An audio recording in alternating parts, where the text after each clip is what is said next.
Assalamualaikum warahmatullahi wabarakatuh.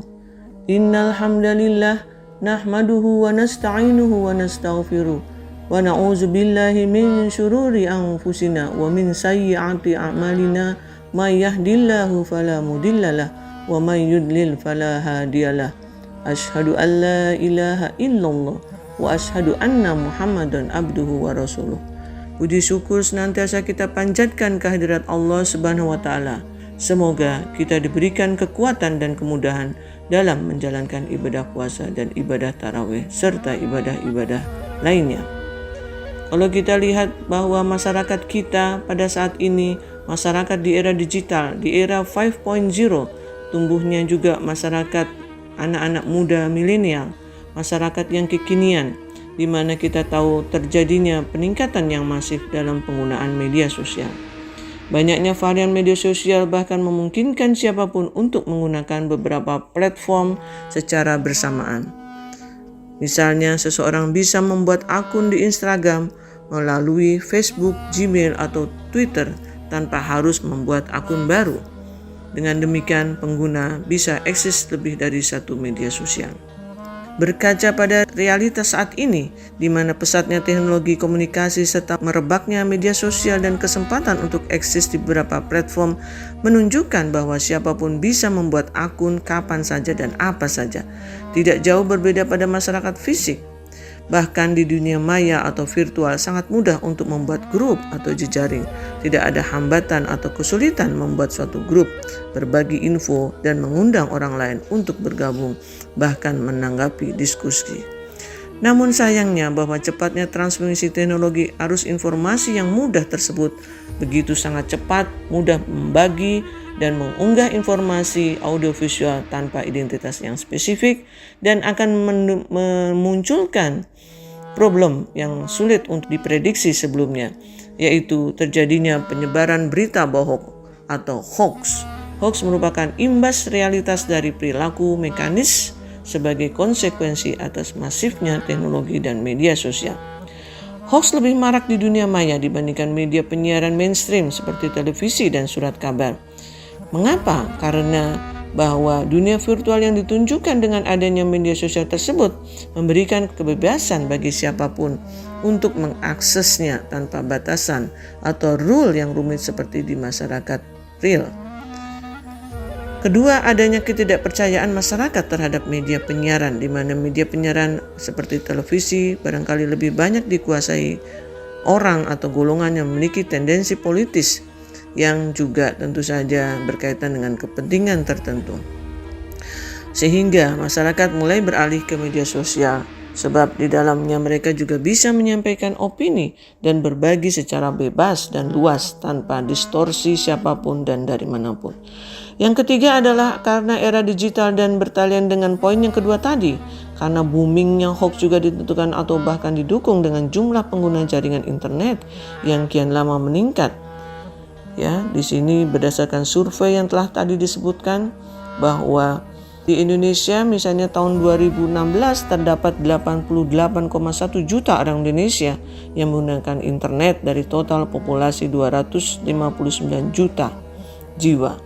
Dan kemudian di sini ada peningkatan 15% dari para active user, ya 15% daripada awal tahun 2015. Dan rata-rata orang yang menggunakan internet per hari melalui laptop atau tablet mencapai 4 jam 42 menit, dan jika mereka menghabiskan untuk surfing di ponsel ini lebih sedikit, yaitu 3 jam 33 menit. Fenomena hoax ini bukan hal yang baru, bahkan di dalam sejarah Nabi, ya di sini sudah banyak sekali yang terjadi. Misalnya kasus yang terjadi pada zaman Rasulullah SAW yang diabadikan dalam Al-Quran, di mana terdapat term ifk. Salah satunya hal ini digunakan untuk menggambarkan suatu pemutarbalikan fakta atau berita bohong yang disebarkan oleh orang munafik, di mana tuduhan kepada istri Nabi Muhammad SAW yaitu Siti Aisyah. Hal ini terdapat dalam surat An-Nur ayat 11 dan 12. A'udzubillahi minasyaitonirrajim. Bismillahirrahmanirrahim. Innallazina ja'u bil ifk usbatun minkum la tahsabuhu syarrul lakum bal huwa khairul lakum. Sesungguhnya orang-orang yang membawa berita bohong itu adalah dari golongan kamu juga. Janganlah kamu mengira berita itu buruk bagi kamu, bahkan itu baik bagi kamu. Dan selanjutnya dalam surat berikutnya dikatakan, laula id sami'tumuhu dhannal mu'minuna wal mu'minatu bi anfusihim khairan wa qalu hadza ifkun mubin. Mengapa orang-orang mukmin dan mukminat tidak berbaik sangka terhadap diri mereka sendiri ketika kamu mendengar berita bohong itu dan berkata, ini adalah suatu berita bohong yang nyata. Menurut Quraisy Shihab, berita bohong ini berawal dari ketertinggalan Siti Aisyah dari rombongan ketika perjalanan pulang ke Madinah. Waktu itu Siti Aisyah pergi mencari kalungnya yang terjatuh sewaktu memenuhi hajat. Namun para pembawa tandu mengira Siti Aisyah sudah berada di dalam tandu. Saat Siti Aisyah kembali, rombongan telah berangkat. Lalu Siti Aisyah memutuskan menunggu di tempat semula dan tertidur. Secara tidak sengaja salah seorang sahabat Nabi Muhammad yang bernama Safwan bin Mu'attal as-Sulami juga tertinggal rombongan. Dia menemukan Siti Aisyah dan langsung mengawal beliau pulang. Berita itu diketahui oleh Abdullah bin Ubay, seorang munafik yang berpura-pura setia pada Nabi Muhammad SAW. Abdullah bin Ubay pun menyebarkan berita bohong bahwa Aisyah telah berbuat maksiat dengan Safwan. Berita tersebut tersebar luas di kalangan umat Islam dan hampir saja keluarga Rasulullah SAW hancur andai kata Allah tidak menurunkan kedua ayat ini yang membersihkan nama Siti Aisyah dari tuduhan munafik.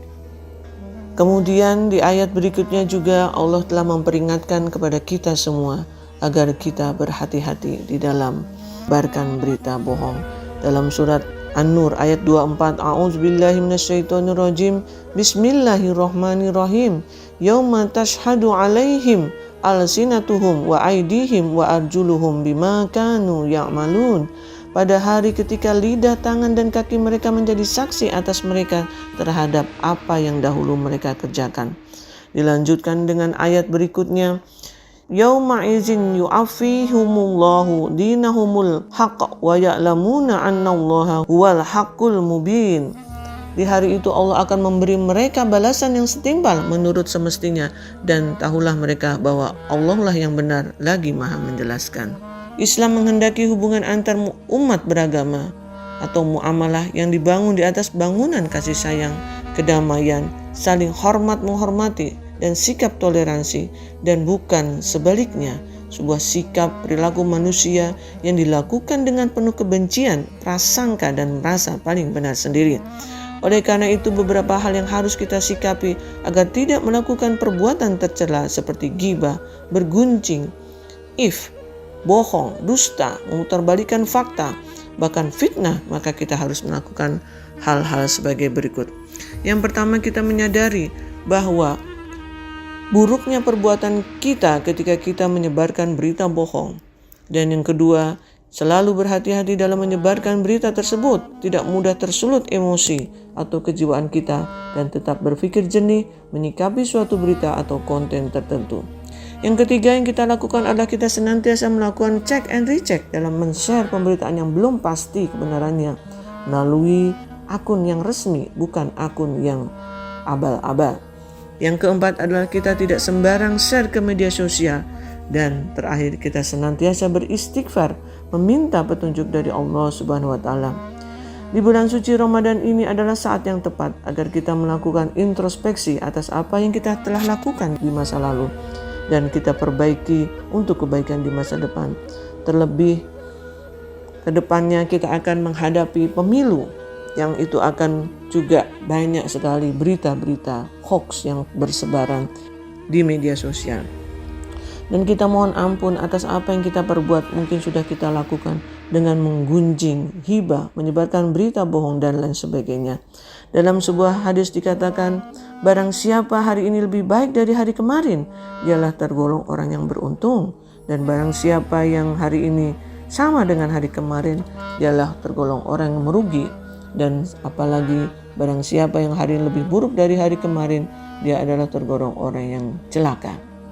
Maka saya berharap para jamaah jangan mudah kita men-share konten, berita, video apapun yang mendiskreditkan, menjelekkan individu, kelompok maupun golongan tertentu agar kita terhindar dari perilaku ghibah, fitnah. Demikian barangkali yang bisa saya sampaikan. Semoga Allah senantiasa memberikan petunjuk dan bimbingannya kepada kita semua. Semoga apa yang saya sampaikan ini memberikan manfaat. Mohon maaf jika ada kekurangannya. Wal afu minkum. Wallahul muwaffiq ila aqwamit thoriq. Wassalamualaikum warahmatullahi wabarakatuh.